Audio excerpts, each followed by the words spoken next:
કોઈ પણ અધિકારી હોય એને બેવડો વારવો હોય મિત્રો તો કિરીટ પટેલ પાસે 3 મિનિટ લાગશે. કેટલી?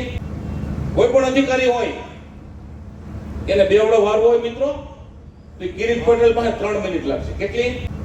કોઈ પણ અધિકારી હોય એને બેવડો વારવો હોય મિત્રો તો કિરીટ પટેલ પાસે 3 મિનિટ લાગશે. કેટલી? આ તક આપણને જે મળી છે કિરીટ પટેલના રૂપમાં મિત્રો, એનું પાવરફુલ નેતૃત્વ મેં જોયું છે. આ બેઠેલા તમામ કાર્યકર્તાઓએ જોયું છે. કોઈ પણ અધિકારી હોય એને બેવડો વારવો હોય મિત્રો તો કિરીટ પટેલ પાસે 3 મિનિટ લાગશે. કેટલી? 3 મિનિટ. કંટ્રોલમાં ન હોય, પ્રજાહિતના કાર્યો ન કરતો હોય, ખોટું કરતો હોય, 3 મિનિટમાં મિત્રો આ બેઠેલો મંચ કિરીટ પટેલ બેવડો વારી દઉં. બેવડો વિશ્વાસ છે કે નથી મિત્રો? આપણો ભૂતકાળમાં વારેલા છે, ખબર છે ને?